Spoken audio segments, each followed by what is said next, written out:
Heidi ho, good neighbors.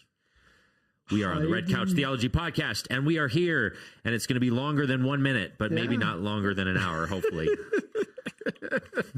Are you drinking tea? I am drinking tea. It's like a throwback to the guys drinking tea days. Oh, that's right. Yeah. We both have beverages, but yours is coffee. Imposter beverage, coffee. I'm drinking American beverage. Is it? Well, coffee's probably not American, is it? Coffee, I don't know where coffee comes from. It's at least like... Coffee can't possibly be American. Exactly, yeah. Turkish coffee goes back to like millennia, right? Probably. I don't know. I'm not exactly up on the history of coffee. It's an adopted beverage. Yeah, but this mate, I've had multiple days where I have not had any coffee. Wow. I kind of like it a lot. You seem to. It looks a little questionable, but... Yeah, it does. He's whacking straws. If you're not watching on video, Aaron looks like he's smoking some kind of weird pipe. Yes. The straws are so the straw has a filter on the end. And I don't know. I think it's a Central America thing. It is definitely a Central American thing. Well, anyway, that's what you tuned in for, is a little bit of information about tea and coffee. But we my request this week was, I asked Alex, can we go a little shorter than normal? And he said, that's fine if you talk a little bit less. And I said, no, you have to talk less. And so we're just going to sit in silence for 15 minutes and then finish. It's going to be a reflective podcast today. Just meditate for the next 15 minutes. We'll see you next week. No. Because we kind of did that last week, so we probably shouldn't do it this week. How you feeling, though? Last week you were under weather. Yeah, and I was fine on Sunday, although my voice was still a little bit raspy, I think. And, are you feeling better because you're taking cold plunges? I might be. I started doing cold plunges, and I love it. And now he's a cold plunge evangelist. I am. I love it, despite the fact that there's this moment right before you do it where you know that you hate it. And I don't believe anyone that says they don't feel that way right before. Like, it's not natural to put yourself in uncomfortable cold water.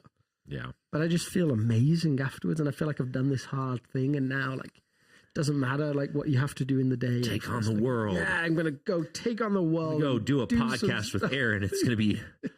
I can face it again. I'm going to go... Well, all the staff are coming over tonight, so I'm going to cook a load of stuff. So that's my challenge for the day. How do you... Are we going to take turns doing cold plunges? Yeah. We actually joked about starting a family cold plunge tradition, which is fully only a joke because my wife Laura would never do. She does not like cold water. Yeah, no one does. No one does. But yeah. But some of us more. Some of us more than others, right? But we were joking. My 9-year-old was struggling to tidy what she was supposed to tidy today, and I said, "That's it, family cold plunge. Like, everyone's taking a turn." That's your discipline. Yeah. Go climb in the cold plunge. Actually, it's a discipline in the positive sense, not as punishment, but as learning to do hard things. Oh, yeah. I like that twist. Suddenly they'll come out the cold plunge and be like, "Okay, we got this. I'm gonna tidy everything." Perfect. Yeah. Well, we do have one question from last week that we have to cover that I promised that we would try and cover. Yes. But before we get into that, let's do a quick review from Sunday, because you covered a lot of ground. This Sunday or the Sunday before? This past Sunday. Yeah. Okay. Because you covered a lot of ground. The previous Sunday, which is where our question came from, was a really short message, which is another reason why we didn't feel too bad about cutting last week. But you went like, what, 25 minutes, 22 minutes? 25 minutes. What? Which not only was that an impressive feat, but I also said it was going to be 25 minutes, which made me feel very self-satisfied and smug. Yeah, it's the cold plunge. No, I hadn't started. Okay. Maybe I was going to say that's the key. Obviously, the week before we had this joy of baptisms, and that's the thing you really want to shine people, expressing life change and all those different things. So. Yeah, but I'm going to preemptively cut you off at the pass before you make comments in the description below, because every time we talk about shorter sermons, we get a few folks out there that say, don't go shorter, go longer. Yeah.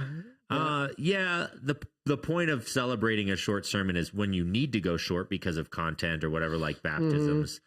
It's way harder to preach a short sermon than a long sermon. It is. I don't know about you. There's a couple of people. One is our good friend Mike Costas, who got baptized last week. Yeah. A beautiful moment.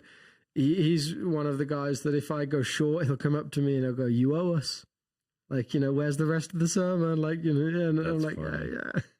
That's funny. Yeah. Anyway, so it is just a very challenging feat to say something of theological substance that has an action at the end and all that stuff, and is logical, and to do it in 25 minutes. Just it takes way more time because you have to cut stuff like crazy. Totally. And so you did it.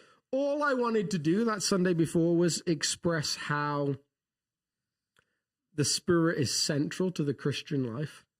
Yeah. In the midst of the Holy Spirit's forgottenness, and that what was going on stage was just in some ways, although a great moment, a poor reflection of something that was happening that was invisible. Mm-hmm. So I think we looked at Acts chapter 2 and then Galatians chapter 3, where Paul has this horror of this early church that's kind of lost their way there. Yeah. Oh, foolish Galatians, who has bewitched you? Yeah. And then this last Sunday, maybe just for our Red Couch Theology listeners, they get a little inside sneak into a little bit of a sadness you have. Oh, I was so annoyed. So I had an introduction planned. Usually I break down, I'll have 4 categories, maybe 5 categories of chunks. And then each chunk has some mini sections inside it. And so after the introduction, there was supposed to be a moment where I read 2 Corinthians chapter 3, which I came back to later. So 2 Corinthians 3, just by way of reminder, if you weren't here or if you forgot from Sunday, which none of you, I'm sure. I was actually going to see if I could listening to Proverbs. It was. Yeah, it's the passage that Alex talked about on Sunday where it says do we need to commend ourselves again? But then it talks about Moses went up on the mountain and he came down and his face was glowing. And he says, oh, that's nothing. There's going to be much more glory than that. Am I allowed to do this? Am I allowed to play it for people? Will they be able to hear that? Oh, yeah. Are you a fan of Dwell? Have you come across Dwell? I have. I love Dwell. Yeah. I love audio content consumption. Yeah. Scripture. Can't do it. I can't do it. To me, it depends on the passage. What type? If it's narrative, I love it. Oh, okay. I just give me the narrative all day Didactic long. is harder. Yeah. But when it gets to some other stuff, I really struggle with Psalms because I lose track of which Psalm it is, and I think they have more of this need to focus on the individual structure of the Psalm. But Proverbs, I love because you flow through with all these different bits of wisdom and stuff like that. So I should try some of the other genres because I tried it for a while and I was just I found my mind wandering, and then I realized I listened to 15-20 minutes of scripture and I didn't listen. Yeah, I think it I actually I was listening to 1 Samuel yesterday, and I just feel just some of the narrative chunks really just gelled in my brain in a way that I don't know that they always do. So I actually love it for narrative, love it for Gospels, love it for Proverbs. And this is an app. Yeah, this is an app called Dwell. And so what I love about it is you get all these different voices. So I've got this guy called Felix from Senegal reading at the moment. So this is what he sounds like. Hold on. To commend ourselves again, or do we need, as some do, letters of recommendation to you or from you? You yourselves are our letter of recommendation, written on our hearts to be known and read by all. And you show that you are a letter from Christ delivered by us, written not with ink, but with the Spirit can't be of the copywritten, God, can it? not on tablets of stone, but on tablets of human hearts. Such is the confidence that we have through Christ toward God. Not that we are sufficient in ourselves to claim anything as coming from us, but our sufficiency is from God, who has made us sufficient to be ministers of a new covenant, not of the letter, but of the Spirit. For the letter kills, but the Spirit gives life.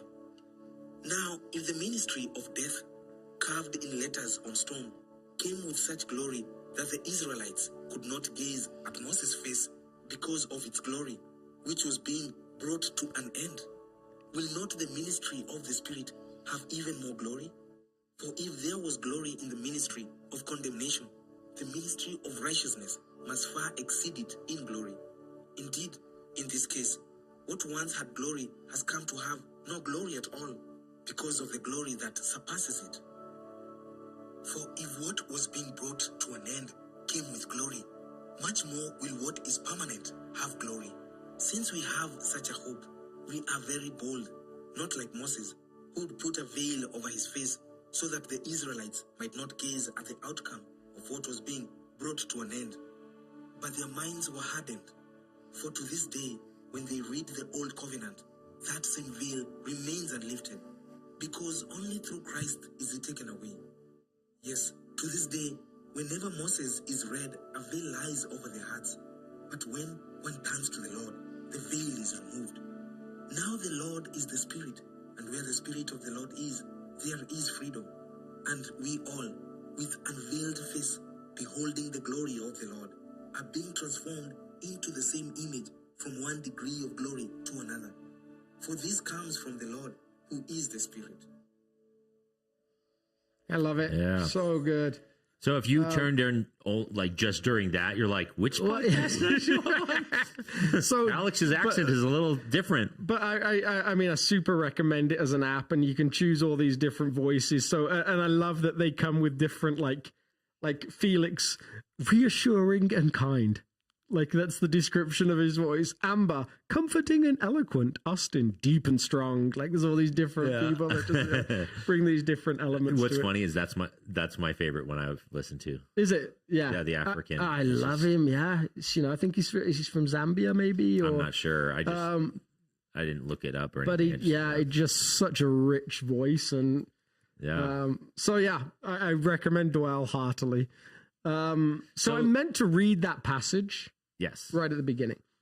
Really in the beginning of the sermon proper. And I actually wanted to kind of clear the ground, because this passage of Paul it's one of those ones where if you ever feel bad about using mixed metaphors as a preacher, you're like, well, I'm kind of okay with it, because Paul apparently is. Yeah. He's got this moment where he's like, are we talking about needing letters of commendation? Letters written on paper, letters and paper, letters written on stone tablets of stone, 10 Commandments, like just hearts, flesh, hearts, flesh and stone, glowing faces. You're like, goodness gracious. Where did you even get to that from?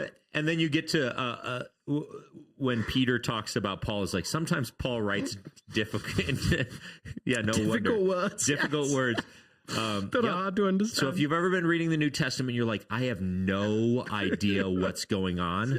Yeah. Peter was like, you're not alone. Yeah. You're not alone. This is one of those texts, because he does go back and forth, and he repeats himself, but with slight twists. Yes. Over and over and over and over and over again. So what I was supposed to do was read this to really set up the connection between this passage and Exodus 34, which is where we spent some of the early time wrestling with the first Pentecost. And because you know, we miss the Jewish background, right, a lot of the time. A lot of the time, I think, even followers of Jesus who've been around for a while assume Pentecost is a new thing, a Christian thing. We have maybe more awareness that Passover was an old story and becomes a new story. But I think with Pentecost, it's really easy to assume, well, this is just a brand new thing, right? Yeah, that's when the Spirit came. Yeah. Well, it's been celebrated for hundreds and hundreds and hundreds of years prior to the Spirit coming. Yeah. And so Shavuot is the Jewish festival that in Greek you would call Pentecost, which literally means 50 days, or 50 actually. It's actually one of those festivals that's shockingly central to Jewish life. King David was apparently born on Shavuot and died on Shavuot. Interesting. It's considered, like, when people talk about the birth of Israel, it's Shavuot. It's the giving of the law. They're not a nation before that, and they become a nation. Yeah, brilliant. Yeah, it's like, Bastille Day in France, like whatever. It's like the moment that we became something. Yep. And so when you think about... Which was associated with the giving of the law. Yeah. So the giving of the law it went from being just this band of sort of renegade, sort of a tribal sort of nation. Yes. And then the giving of law is like an establishment of a government official nation. Yeah. Therefore, it's like an Independence Day, but it's also associated with the giving And of if law. I remember rightly, I think when Josiah finds the book of the law again, I think it's Shavuot, and they read it again for the first time. Interesting. In centuries. And so it's got this significance. So when Jesus dies on Passover, and there's an old thing that was really about a new thing, Yeah. Paul really pulls out there like the thing that's passing away and the thing that's permanent. Well, the same story is true of Shavuot and Pentecost. You might say on Shavuot they became a people, and you might say on Pentecost they became a people. It's like the birth of the church. Yeah. So I really wanted people to grasp that, to get I sometimes think the hardest part of following Jesus is people we really easily forget how big the story we're involved in is. Yeah. We get so centered because we're so individualistic in the West. We get so centered on like our own personal story.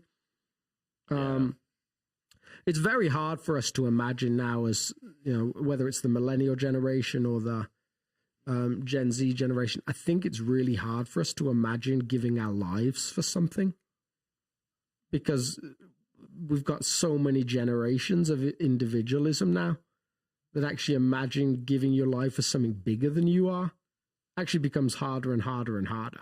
Interesting. I think Andrew Root, the theologian philosopher, said that the Vietnam generation was really the last generation that lived with a sense of duty to something bigger. Yeah. And I think, there's both the individualism and the comfort. Those two variables tend like, why would I? Like, but if life's really hard, sometimes the only thing you can cling to is the thing that's bigger than you to survive the thing that's so painful. Yeah, and I think if life's pretty easy, why would I cling to something bigger than me? Yeah. Well, I was telling you this, like about my broken watch the other day. And so this watch I really broke, and it was going to be like $150 to fix it, and maybe I should have just had it fixed. But I love the watch, and I didn't pay that much for it. I got it secondhand, so it felt like a bit of an overspend to get it fixed. So I thought I'd set it to the time I was born to remind me of the brevity of life. Yeah. Turns out that's just a really annoying thing, because every time I'm wearing a watch, I'm like, oh, what time is it? And then I realize it doesn't work. There's no muscle memory for that. But I think that shortness of life element. Do you remember that famous William Wallace speech in Braveheart? Yeah. Where he says, dying later in your beds, wouldn't you give all of your days from this day to that day? Yeah. To have one chance to live for something bigger. So many great ones. Yeah. So the hilarious anecdote to that story is apparently William Wallace was 6'5". He's like your height. Yeah. And Mel Gibson's 5'5". So there's this bit where he rides up and someone says, that's William Wallace. He's like, I thought he'd be taller. And it's just like an in-joke on the movie, because you would think he would... You would think he was taller. Yeah, because he was. Yeah.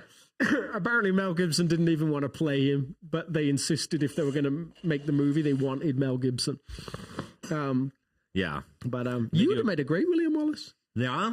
Yeah. I think so. Yeah, right. You could swing a claymore. You'll never take my freedom! If you're not sure how to do a Scottish accent, just roll the R, and you're halfway there. When in doubt, roll. Yeah. So I think giving people this bigger story to grasp hold of was the goal of the first half of the sermon. And so the quote unquote blunder in your mind, which most people didn't notice, I didn't even. Part of it is I know the text so well that maybe I filled it in. Yeah. Maybe you could write down and say I had no idea where he was going.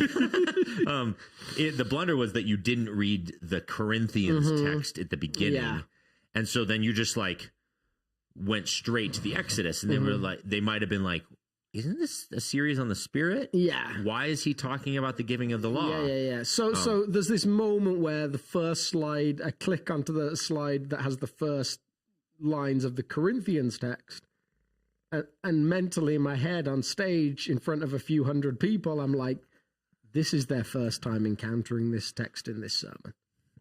And so all the groundwork I expected to have cleared by that point, and all of the sense of like awareness of the text that people should have held through the Exodus 34 narrative, suddenly it's gone. And that's why we should do 2 services.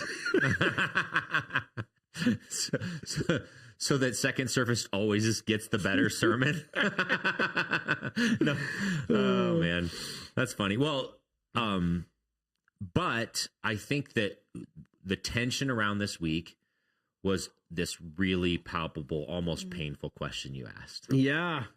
And I'll put it in my own words because I don't have yours memorized exactly, but in my own words, the question you asked at the beginning and at the end was, if the Spirit's responsibility, one of the responsibilities of the Spirit is to transform us, why am I not more transformed? So the comparison between the Exodus conversation, language, text, and the Corinthians one is that the Exodus law code from the beginning is acknowledged as an external thing that you put on like a piece of clothing.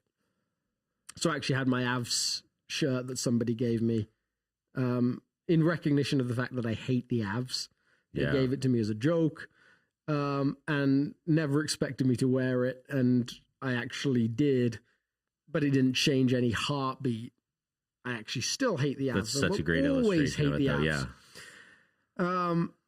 Actually, wait, my theory is that the illustration was saying that you were not letting the Spirit of God transform your heart to like the Avs. That's what I came away from the sermon. That's a good takeaway. That you're just so stubborn, you're not willing to let God work in your heart about the Avs. Yeah, that might be true. Jesus, you can have my heart except for the small hockey space there. So I think that's the Old Testament model, and Paul talks about some of that in different places. He talks about the Spirit being a nursemaid, being a guardian until we were ready for the fulfilled thing, and Jeremiah talks about God's longing that he would one day be able to write his laws on the hearts of his people. So it's more than obedience. There's a change there. Yeah. So given that the new thing, the Spirit thing on Pentecost is a transformation of the heart. Maybe a picture image that is helpful is the law code allows people to live like a piece of fruit that looks great on the surface, but when you cut into it, there's a rotten core inside. Yeah. Whereas, and that perhaps in this metaphor, the Pentecost moment of the filling of the Spirit heals that core and transforms from the inside to the out. Why am I still, as a piece of fruit, so covered in bruises and pieces that look like they need to be cut away? If the internal is healed, why is the external so at times brutally out of whack with who God is and what the way of Jesus looks like? That's my lingering question. So I think that and you did. There's 2 kinds of transformation that you brought up. Yeah, talk about that. Yeah. So that leads us to those transformation questions, which I would suggest that there is a work of transformation that goes on that is instant, and then there's the transformation that goes on over long years. And actually, God's goal for us is transformation, and sometimes he has expectations about what that looks like that are different than ours, recognition of the long, slow process. And you see this with Jesus' ministry. I think Jesus never seems to be in a rush. He wanders around at 3 miles an hour. He isn't born in an age where there's a jet plane that can move him to from city to city as quickly as possible. Just meanders. Yeah.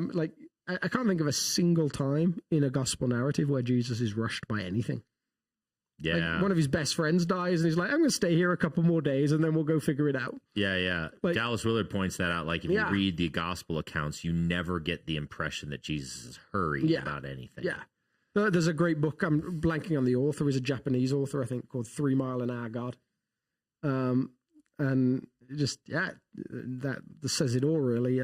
So God is interested in the long, slow work of transformation. I think you and I talked about this briefly the other day. I didn't mention it in the sermon, but there's a stream of thought that a lot of transformation in the first half of your spiritual life happens through practices and things you do and entering into the work of God diligently through reading the Bible, through prayer, through fasting. And then actually there's this longer process for the second half of life that is the slow work of years, the chipping away of old attitudes and old, if you'll enter into it. Yeah. I heard someone say the other day, their thesis was that over 70, you're either awful or wonderful. Like, you don't meet many middle ground 70-year-olds plus. It's like you've either transformed into something beautiful in the way of Jesus, or you've just become cantankerous and miserable. I'm sure there's a flaw in that, but you do meet those people in their 70s and 80s that are just like, you're like, oh my goodness. You're like the Zen master or you seen that movie Bullet Train? There's the guy called the Master who's just like this like character who's just at peace with everything. Yeah. It's just a beautiful image. Or you become so embittered by life's unfairness. Ronald Rolheiser has this suggestion that everyone in life has to forgive 4 groups. You have to forgive the people that have hurt you. You have to forgive the people. You have to give yourself for not being better than the people that have hurt you. You have to forgive life for not being fair to you. And you have to forgive God for not making life fair to you. Wow. And he said, of course, the forgiving of God is an illusion. God doesn't need our forgiveness, but there are these interactions where, as you get older, if you're not intentionally entering into the way of Jesus or participating with what God is doing in you, there are more people that have hurt you and wounded you, and old sores actually get more painful. Yeah. As you get older, forgiveness isn't the work of time. Like, actually, that can make it worse. The number of people you meet that are still angry about something from decades ago, and it's getting worse. Yeah, it's like festering. And then there are these moments where you realize you're just as bad as the people you're mad at, and that's a clarity that comes with years. You're just like, oh my goodness, I do this stuff all the time. Yeah. And then life isn't fair. It didn't give you the riches that you thought or the happiness you thought, or, and even when it does, like my son Jude is just going through this awareness that people die. Yeah. So, like, one of the things he'll ask us at times with his very practical mind is, like, you're not going to die, right? Like, we made the mistake of telling him that me and Laura go to the gym so we don't get old. And so the other day he was like, you need to go to the gym. And I'm like, yeah, we're going to go. He's like, no, but you need to go now so you don't get old. He's very caring and wants to make sure that we. Too late, kid. I'm already old enough. Yeah. That's what I tell my girls. Yeah. Way past what's possible. Yeah. So life has this it's got the brevity to it. Regardless of what you do, your body will fall apart eventually. Like your mind will slowly turn to something less than what it was. Even for the very best of humans. Yep. And then there's this sense of God, why did you make it like that? Or why is it like that? Or why don't you stop it? Yeah. Functioning like that. So there's this so if you enter into the slow work of years, it's actually beautifully transformative, or it's terribly wounding. Something I don't think you said on Sunday, but you said to me and maybe to the Daily Devotion team, leading up to this Sunday's sermon, that was really powerful to me. So you should have put in the sermon. No, another thing it's fascinating to me how the instant transformation moments or the instant breakthrough moments almost never transform someone's character. I did say that somewhat. Okay. Yeah. I think you were probably moving around when I said that. I did. Yeah. I don't think I said it as succinctly as I still wanted to elevate it, even if it was said Sunday, because I think that's fascinating. And so if it's the Spirit, if God's greatest interest is transforming us from the inside out, then it actually makes far more sense that it's a slow process than it's an instant process. Yeah. Now, that's not to downplay. Like, we're not cessationist. Cessationist just means that some Christians don't believe that the more outward expressions of spiritual healing and physical healing and all that stuff doesn't happen anymore. That's not how we are at South. Like, we believe that God still can and does do that in our day. But his more frequent way of showing up makes a lot more sense, that it's slow and long and drawn out. So I think where you might see character in one of those instant or breakthrough moments, where you might see a character transformation, is if physical pain, for example, has been like the finger on the button of a character issue that, so you're constantly in pain, so you have no patience with anybody. Yeah. Then when that's relieved, I think there is like or an addiction. You're like an alcoholic, and you're kind of belligerent when you're drunk. So I think but what it does is it tends to free you from a barrier to character, but the work of character still has to be manifest through the other kind of transformation. Yeah, and so I think there's times where you actually are a very patient person, but life has got to such a degree of difficulty that patience feels impossible. Now there are people that move through that and still exhibit incredible patience, as an example, in the midst of incredible physical suffering. But if that's been an experience, then I think there's this like, ooh, I'm free from that affliction. But just the growth of character, yes, I think it's very rare that you see someone prayed for and they're suddenly like, oh man, like I'm a much better than I was before. And I think this is like I heard it may be catalytic, but it's usually still takes time to show up. So I heard someone phrase it like this in the midst of researching this sermon. They said, I want to say it was maybe John Mark Comer, said something like, transformation is possible for a human being, but it's very limited. And so like as a personal like quest. Like, and if your standard is just getting slightly better, then work away. But if your standard is Jesus of Nazareth, then that standard isn't achievable by gradual chipping away. I remember Benjamin Franklin reportedly kept a journal of he had 7 traits that he was trying to develop. And he'd keep like this meticulous diary of his work at all of them. And he kind of just gave up at the end. And he said, like, it came down to the fact that of all the traits, one of them was humility.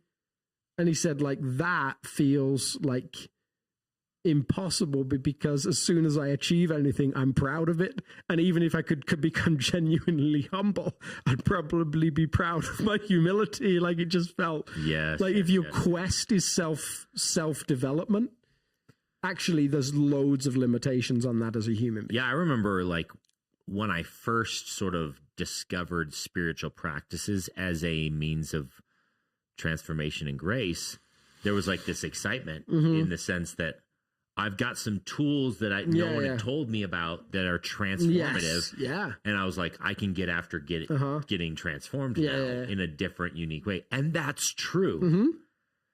And then I had a friend of mine in this a conversation where we were just talking about life and transformation, and he just reminded me graciously that he's like, oh yeah, that's good. And basically the same thing, that's good.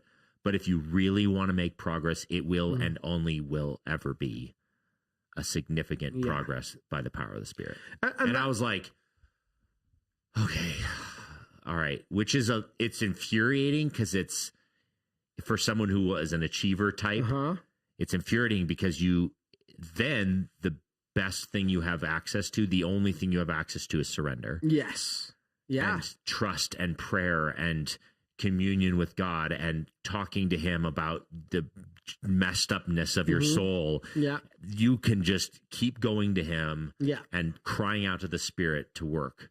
Yeah. That's the only work you can do is to... Yes. And I think you start to see, as you follow Jesus longer, how so many of the ways that we want to follow him, long to follow him, put effort into our journeys and to our work, if you're involved in full-time ministry, there's so many ways these different things that you do interweave with each other. And actually achievement in one area is actually failure in another area. So I was just talking about this with a couple of the staff. I have competition really high in my StrengthsFinder. So I'm very competitive about stuff. I love to win at stuff. I love other people to see me achieve things. Now, a friend of mine who does spiritual practices for whole groups of people and then works around StrengthsFinder with them, he said to me once, he said, Alex, like, competition is the only strength that I've found no benefit for in terms of following Jesus. He said it's entirely negative. Because the whole premise of following Jesus is to prefer others over yourself. It's not about you. It's not about how you succeed. You have to be able to get to a point, or ideally you get to a point of celebrating other people's wins as much as you celebrate your own wins, if not more. So he said, like, all I can find for competition is something that you have to let die. And so I'm not sure if I buy that. And here's why. Yeah.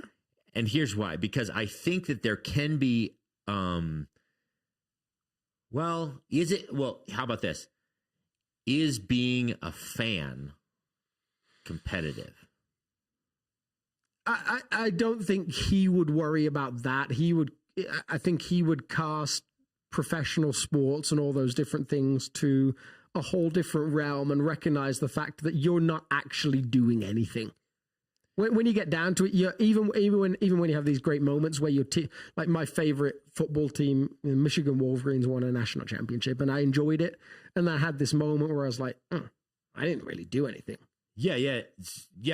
Okay, so maybe because here's why. Because I think you can flip the competitive tendency towards being a fan of the kingdom, where seeing the kingdom, quote unquote, win, scratches the same itch as the competitive itch. Totally. So he would say that. So you're like, I'm an enthusiastic fan of the kingdom of God, and when I see the kingdom win, it feels similar to me winning. So I think he would say, and I don't know, but I think the StrengthsFinder's premise would say that that's no longer competition in their definition of it. That competition is inherently tied to your role in something.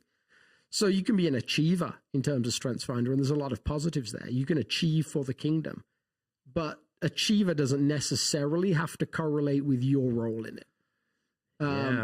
And so he's trying to push into the deep work of why is it that you need to do it?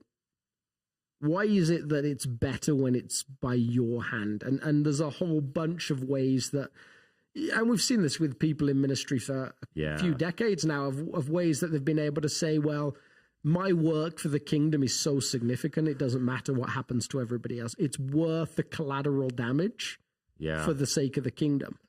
And it seems like Jesus would say, no collateral damage is worth it. Yeah. So I just think those are all interesting things. All of the way that God develops us and the way that he changes us and challenges us.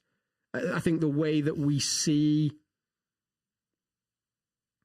this life and sometimes are able to look at it in the scope of eternity and often aren't. Yeah. Like I think if you were to ask lots of followers of Jesus, would you rather have riches now or riches in eternity? They might say eternity because it feels like the thing you're supposed to say. But they live as if it's now. I would say it's very easy to live as if it's now. Yeah.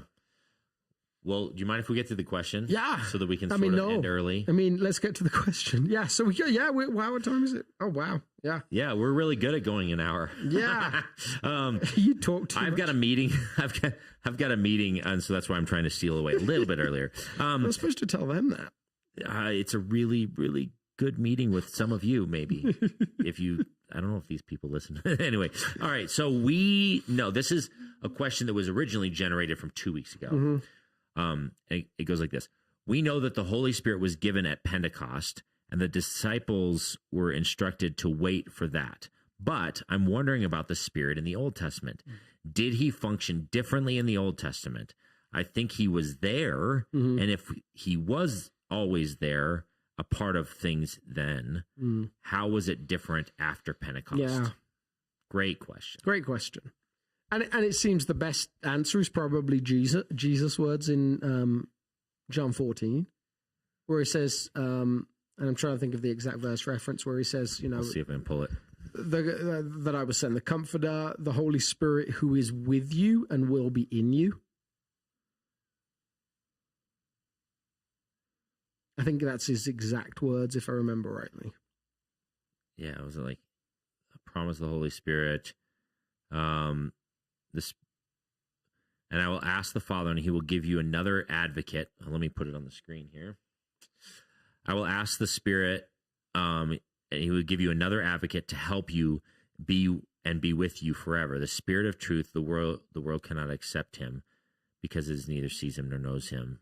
But you know him, for he lives with you and will be in you. Yeah. So that line is, so he lives with you as orphans, and I will come to you. Oh, no, sorry, I jumped down. But you know him, for he lives with you and will be in you. Yeah, so I think a lot of people over the years have differentiated there between an old covenant where the Spirit is with and upon, but never in. And so that would be the qualitative difference of the Christian life. Yeah. And there's multiple stories in the Old Testament where the Spirit of God shows up in a unique way. Mm-hmm. He comes upon Saul, and then he comes upon David. He comes upon Samson. There's these moments where it's like there's a unique empowerment for a specific task, and that seems to be the Spirit's MO in the Old Testament. But he's always like around. Mm-hmm. Yeah. So that yes. But the difference at Pentecost is he becomes an and the difference maker seems to be the cleansing work of Jesus' sacrifice for us. That there's a different human being that can be indwelt by the Spirit in comparison to the Old Covenant. Yeah. So the salvation of the Old Testament did, in one sense, seem different, but the cross was also big enough to go to backdate it. Yeah. So that would be a fairly simple answer to that, I think. Yeah. Hopefully that's a sufficient answer going forward. Now, before we sign off, is there anything that you're like this week from the message you gave on Sunday? I just really hope that on Thursday around noon, if anyone's listening live, this is what I really hope they remember. Yeah, so I think that on one hand, there's the recognition that God is working in you over the long, slow years. I loved the question that I heard that pastor I referenced ask about his own journey, and it just seems such a pertinent. Seems a question you could ask almost any point in your life. So he was the pastor that I mentioned who currently has cancer. He pastors a big church, and he mentioned that people had asked how they could pray for him, and one of the ways that they might pray is that God would heal him. But he said, if you'd like to pray how I'm praying for me, then he said, that's not how I'm praying for me. And then he said, just almost out of nowhere, he said, that's not my sense of the story God is writing in me. So I think the ability to slow down and say, God, what story are you writing in me here? Or perhaps like to give it a more concrete expression. What work are you doing in me here? What are you using to transform me here? Yeah. God seems very interested in those things, and almost seems very willing for us to experience. I think I put up a Songshang Ra quote where he says, "What would it look like if we could accept both our successes and joys and our sufferings and laments as the work of God within us?" Yeah. So I think wherever you find yourself in this season, perhaps there's a season where it feels like God is absent and not present, or perhaps it's a different season and he feels very present. But to ask God, like, what story are you writing here in all I'm experiencing? Yeah. If the goal is to win at the game of life and end up the most comfortable and the most wealthy, then pain doesn't ever make sense. Yeah. But if the goal is to be deeply transformed into the best expression of being a human being, then pain is necessary. Yes. And therefore you can see a new goodness. And the number of things about life that I have not enjoyed or wanted that have made sense to me when I've asked God, how are you using this to write our story together? Yeah. There's a lot of them. Yeah. And would I have chosen them? No. Am I grateful for the story God has written through them? Absolutely. Yeah. Yeah. I've had times where I've talked to God about certain pain, because sometimes I think of suffering as like, I have this image of weightlifting. Yeah. I think I've used this illustration before, but weightlifting, and if you have a good weightlifting partner, they'll tell you, 3 more reps, and you feel done, and they say 3 more. And you're like, I might be able to do 1 more, but then they help you for the last 2 or whatever. That's like a good powerlifting tool to like really get bigger gains. And so when I hit painful seasons of life, I have this image of God saying 3 more. Yeah. And I'm like, I disagree with everything in my body that I can do this. Yeah. And he says, I know. Yeah. I know you disagree, but I know you better than you. Yeah. And I think you've got to. And so then it actually becomes this almost sadistic excitement that my coach thinks I've got more in me than I've got. Yeah, absolutely. Yeah. And that he's building my spiritual muscles more than I can possibly imagine. And then I'm kind of okay, all right, I can play this game because my coach knows me well. He loves me. He's pursuing my good. Yeah. And I think there's almost no, I've said this a couple of times to people in individual conversations. I don't know that I've said it from the stage yet, but I've never heard anyone say, these have been the 2 easiest years of my life, and I've grown like crazy. Yes, like that just doesn't seem to be a thing. That's such a great line. And so if the maximal good is becoming more like Jesus and experiencing more of God's presence, then suffering is going to come into that. Because that's when we look for it, that's when we need it, that's when we most often find it. And so a song that I think has just really helped me in that process has been, I think it's Pat Barrett or Pat Bennett? There's one of those, he has a song called Better. And it just, talks about like, you are better than all these things. And he goes through all these lists of things like being the most important person in every room, like riches beyond, like if we actually can get to a place of believing that being close to God is better than all those things, then actually anything that brings us into his presence will have value. So good. Well, thank you all for tuning in. Look at that, 45 minutes. 45 minutes. Clean 45 minutes. All right. Well, we love you all. Do all the subscribe, like things, and we'll see you next week. Bye. Actually, I won't. You won't? You need to find a guest. Andrew?